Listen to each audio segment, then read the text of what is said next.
संतोष भैया तो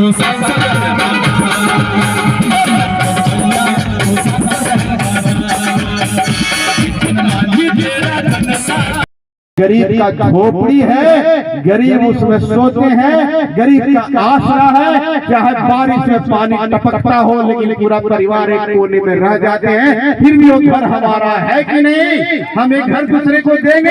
अगर आपसे कोई कहता है कि अपना घर हमको दे दो तो आपको कितना दर्द होगा, आपके सीने में कितना दर्द होगा, कितना आपको जलन होगा, रात भर आपको नींद नहीं आएगी। वही नीतीश कुमार कहे कि अपनी पार्टी को हम में मर्ज कर दो। हम बर्दाश्त कर सकते हैं, हम बर्दाश्त नहीं करेंगे, क्योंकि हमारे दशरथ मांझी जी के हम संतान है जो 22 साल में पहाड़ का सेना जीत दिए। हम भी 22 साल में सरकार बनाकर दिखा देंगे और हम लोग अपनी पार्टी को बचा के रखेंगे।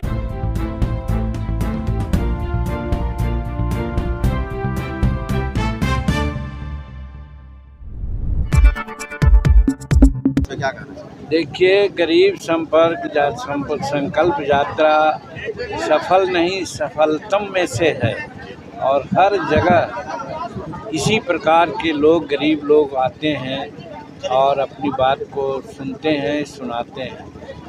और देखिए, गरीब की बात सब लोग करता है, लेकिन गरीब उन्मूलन के संबंध में जो बारीकियां हैं, उस बारीकी को कोई नहीं अपना रहा है, जिसके चलते आज 76 वर्ष आज़ादी के बाद भी आज गरीबी और अमीरी की खाई बहुत काफ़ी चौड़ी है, गहरी है और इसको पैचअप करने की आवश्यकता है।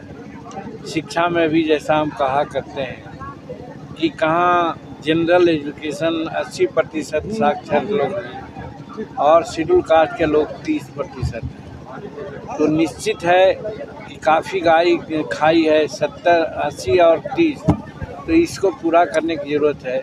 और ये कब होगा कि जब इनका अम्बेडकर साहब का एक कहना कि कॉमन स्कूलिंग सिस्टम होना चाहिए, राष्ट्रपति का बेटा हो या भंगी का संतान, सबको शिक्षा एक समान होनी चाहिए, तभी लोग शिक्षित होंगे।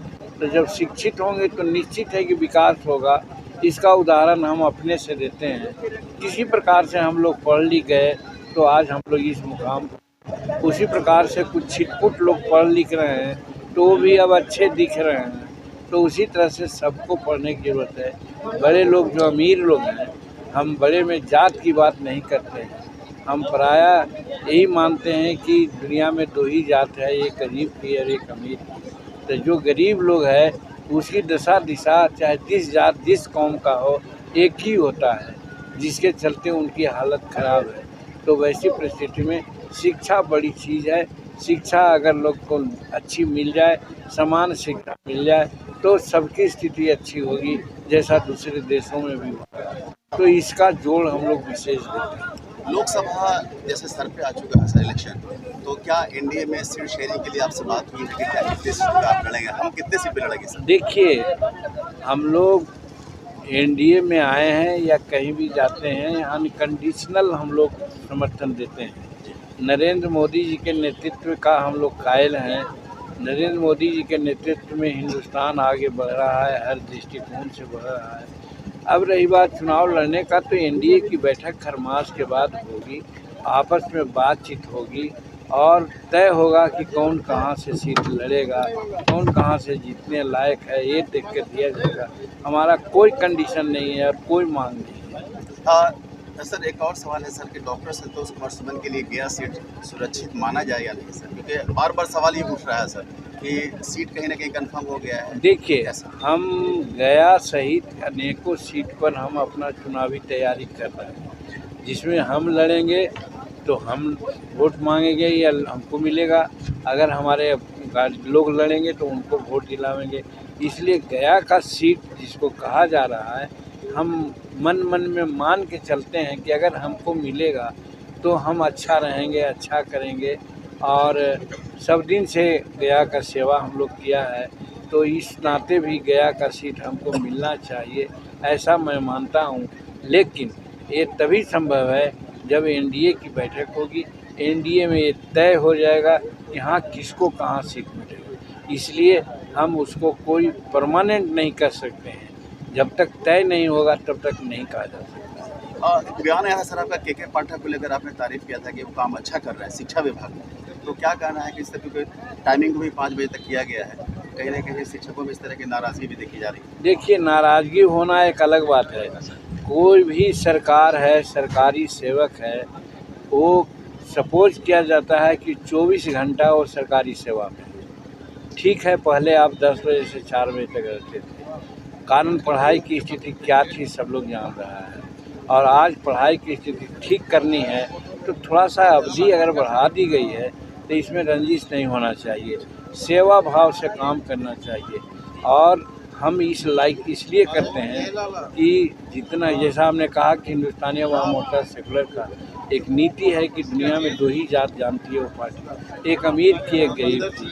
तो सरकारी विद्यालयों में प्रायः गरीब के बच्चे पढ़ते हैं, और गरीब के बच्चों को पढ़ाने के लिए अगर शैक्षणिक माहौल ठीक नहीं रहेगा तो आज 76 वर्ष में आज गरीबों की स्थिति जो है पढ़ाई लिखाई की वही स्थिति बनी रहेगी। तो इसको दूर करने का एक ही तरीका है कि पढ़ाई लिखाई को ठीक किया जाए, और उस माने में के पाठक एक प्रयास कर रहे हैं। तो उसको हम समझते हैं थोड़ा जो अच्छी दवा होती है बुखार की वो कड़वी होती है, तो कड़वी दवा लेने से फ़ायदा होता है, उसे घबराना नहीं चाहिए। आखिरी सवाल सर शराबबंदी पर कि क्या आपने जो अभी भी कही भाषण में, तो क्या ये आपके सरकार आने के बाद बिल्कुल इस पर पाबंदी खड़ी है? मैं एकदम कहता हूँ, हम लोग सब लोग मिलकर के शराबबंदी का समर्थन किया था, शराबबंदी का समर्थन किया। आज भी हम समझते हैं कि शराबबंदी होना चाहिए, लेकिन शराबबंदी के नाम पर जितना कुकर्म हो रहा है, सरकारी मुलाजमों को जिस प्रकार से इंस्टिगेट करके गरीबों को सताया जा रहा है,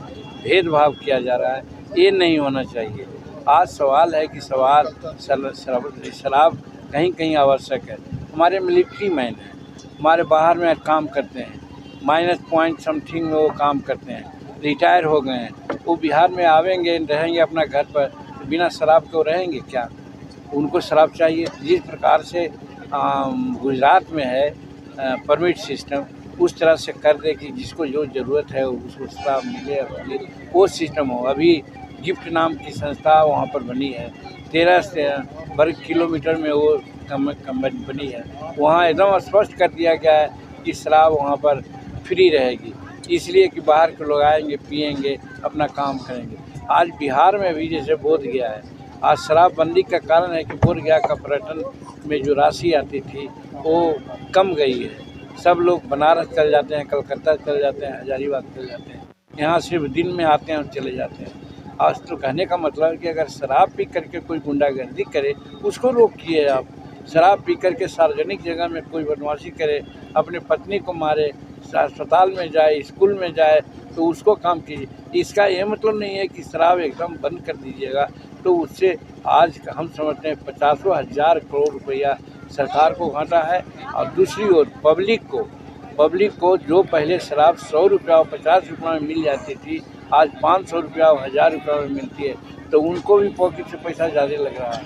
और तीसरी चीज़ ये है कि शराब बनाने की प्रक्रिया जो चोरी छिपे लोग करते हैं, 2 घंटा में बना देते हैं, जिसमें नौसादर है, यूरिया और क्या क्या दवा देते हैं, जिससे शराब वैसेली हो जाती है और जिसके कारण हमारे लोग मर जा रहे हैं। तो तीनों प्रकार से हमको घाटा दिया जा रहा है। तो ये शराबबंदी ऐसा कानून नहीं रहना चाहिए। अगर हम लोग की सरकार आएगी, हमारी सरकार उस लायक होगी कि हम प्रभाव डाल सकें, तो ऐसे शराब नीति को जरूर समीक्षा करेंगे और गुजरात पैटर्न पर शराब नीति को लाएं। बहुत बहुत धन्यवाद।